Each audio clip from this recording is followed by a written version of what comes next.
سجدہ حرام. اور اس کے سوا آج کچھ خطیب بڑی بے احتیاطی سے ان کے پتہ نہیں کیا مقاصد ہیں اور وہ کس مسلک سے نظریے سے تعلق رکھتے ہیں، صوفیاء کے عقیدہ وحدت الوجود کو معاذ اللہ بدنام کرنے کی کوشش کرتے ہیں. یہ فتاوی رضویہ جلد 15 صفحہ نمبر 280، اس میں ایک کتاب ہے گلزار وحدت، اس کا مسئلہ پوچھا گیا الحاد فاضل بریلوی رحمۃ اللہ علیہ سے کہ یہ اشعار جو ان کا شرعی حکم کیا ہے.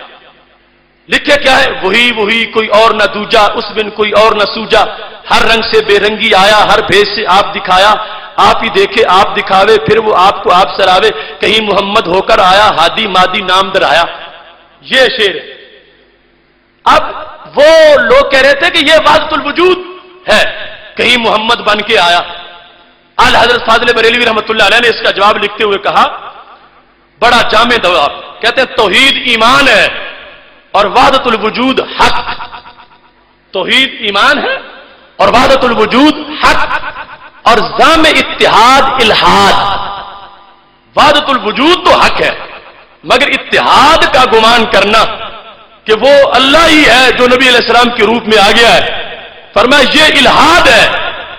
صوفیاء کرام صاحب تحقیق ہیں، ان کے ایسے مقلدین ملحد و زندیق ہیں. وہ بندہ صوفی نہیں ہے کہ جو کہے میں تصوف کی بات کر رہا ہوں، ایسی باتیں بتا رہا ہوں لوگوں کو. فرمانے لگے اس کتاب کا جس کے پاس ہو اس پر جلا دینا فرض ہے. اس کتاب کا جس کے پاس ہو اس پر جلا دینا فرض ہے، اور اسے دیکھنا حرام ہے، اور اس پر اعتقاد رکھنا کفر ہے. یہ بیان کرتے ہوئے حضرت فاضل بریلوی رحمۃ اللہ علیہ نے فرمایا یہی اس شخص کا حال ہے، اس کے مریدین اور متبعین کا حال ظاہر.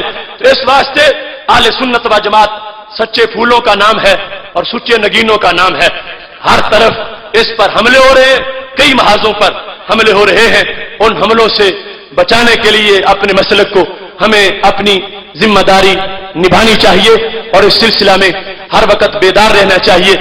اپنی گزارشات کو ختم کرتے ہوئے اپنے استاد محترم مناظر اہل حق، ترجمان اہل حق، مناظر اسلام، زیغم ملت اسلامیہ، حضرت پیر سید محمد عرفان شاہ صاحب مشہدی حافظ اللہ تعالی، ناظم اعلی مرکزی جماعت اہل سنت پاکستان، آپ کی خدمت میں التجا کرتا ہوں کہ آپ تشریف لائیں اور اپنے نورانی مواعظ سے ہمیں مستفیض فرمائیں. نعرہ تکبیر، نعرہ رسالت، نعرہ رسالت، نعرہ رسالت، نعرہ تحقیق، نعرہ